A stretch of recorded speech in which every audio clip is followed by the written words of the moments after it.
तो विद्यार्थी एक जो क्वेश्चन है काफ़ी मोस्ट इम्पोर्टेंट क्वेश्चन है विद्यार्थी।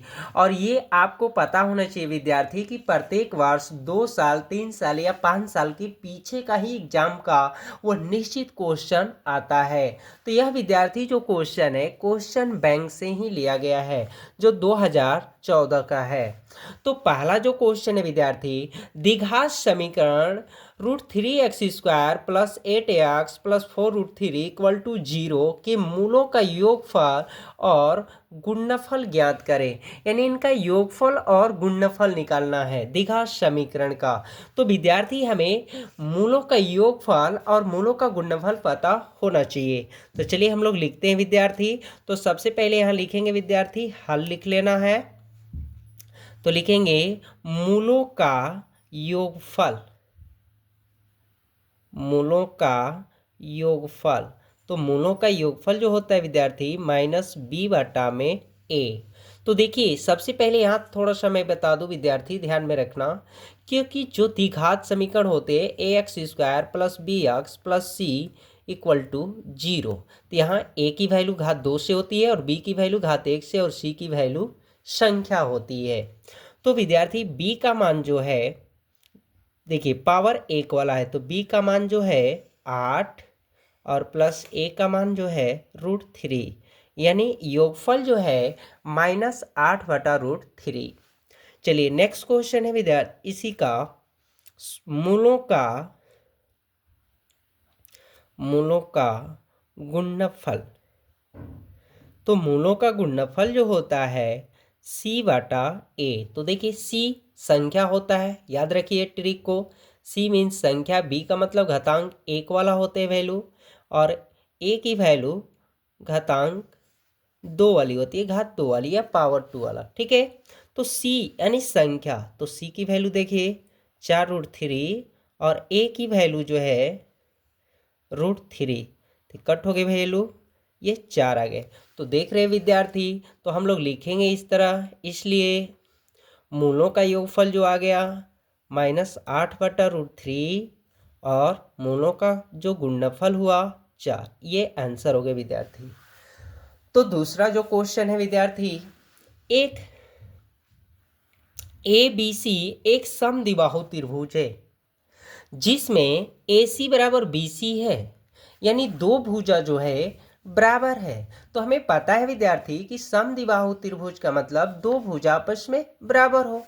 यदि AB² = 2AC² है तो सिद्ध कीजिए कि ABC एक समकोण त्रिभुज है।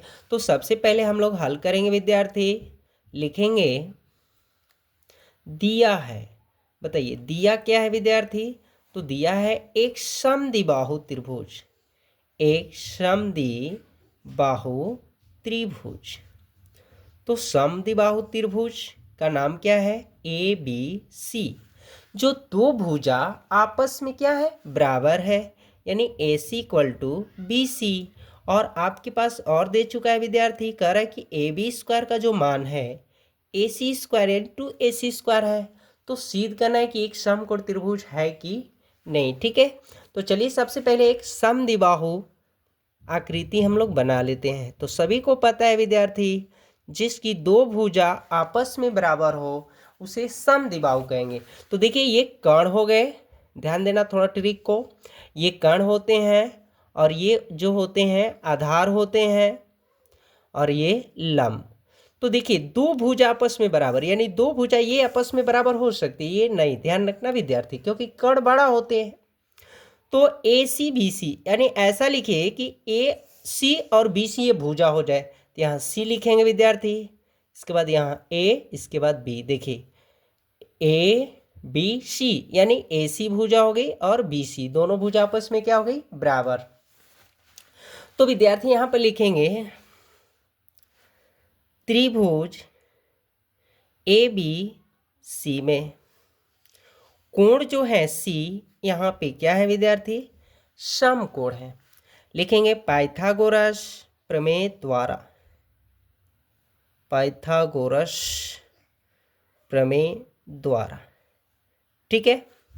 तो लिखेंगे विद्यार्थी हम लोग, यानी कण स्क्वायर बराबर लंब स्क्वायर प्लस आधार स्क्वायर। क्लियर हो गया विद्यार्थी। चलिए तो ए बी स्क्वायर बराबर लिखेंगे ए सी। देखिए ए सी स्क्वायर, अब बी सी का वैल्यू हटाएंगे क्योंकि ए बी बराबर 2AC आ रहा है, यानी ए सी के बराबर क्या है बी सी, या बी सी के बराबर क्या है ए सी। तो बी सी की जगह ए सी कर लेंगे। क्यों? क्योंकि बी सी की चर्चा नहीं है, 2AC होगी, तभी इसको ए सी लिखेंगे, तभी तो 2AC स्क्वायर होगी। ठीक है विद्यार्थी, यहाँ तक क्लियर हो गए। अब लिखेंगे हम लोग विद्यार्थी, यहाँ तक जब क्लियर कर लिए तो लिखेंगे चूंकि ये जो हल हुआ है 2AC, तो AC बराबर BC के यूज से। ठीक है, अब हम लोग लिखेंगे इसलिए इसलिए इसलिए लिखेंगे आगे विद्यार्थी, कोण ACB बराबर जो है क्या है 90 डिग्री। हमने प्रूफ कर लिया। तो लिखेंगे विद्यार्थी ABC, अतः ABC एक समकोण त्रिभुज है। चलिए नेक्स्ट क्वेश्चन है विद्यार्थी, ध्यान से समझना, ये भी क्वेश्चन 2014 का ही है। दिए गए एपी यानी समांतर श्रेणी 12, 17, 22, 27 डॉट डॉट का पहला पद एवं सार्वंतर ज्ञात करें। तो सबसे पहले ध्यान रखना है विद्यार्थी कि समांतर श्रेणी का जो सूत्र होता है, थोड़ा ध्यान में रखना ये ट्रिक को। जो समांतर श्रेणी का होता है A1, A2, A3 dot dot AN, ये समांतर श्रेणी का सूत्र है, ये याद रखना ट्रिक को। ठीक है, तो हम लोग को पता है विद्यार्थी पहला पद देखिए A1 है और सार्वंतर ज्ञात करना है।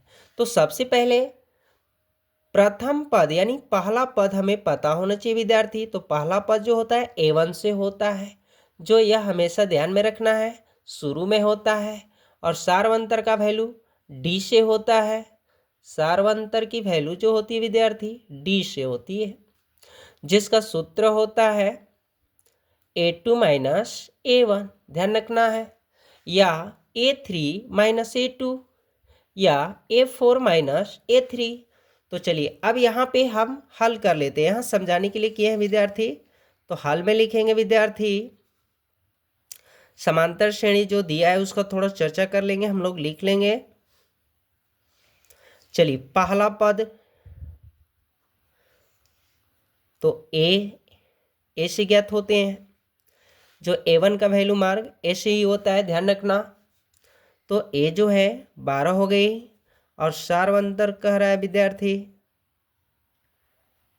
तो सार्वंतर यानी D A2 माइनस A1। तो A2 जो है विद्यार्थी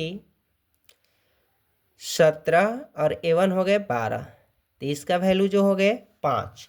तो लिखेंगे विद्यार्थी, यहाँ जगह नहीं है, लिखेंगे इसलिए पहला पद यानी ए जो है 12 और इसके सार्वंतर जो है 5, ये क्या हो गया विद्यार्थी आंसर।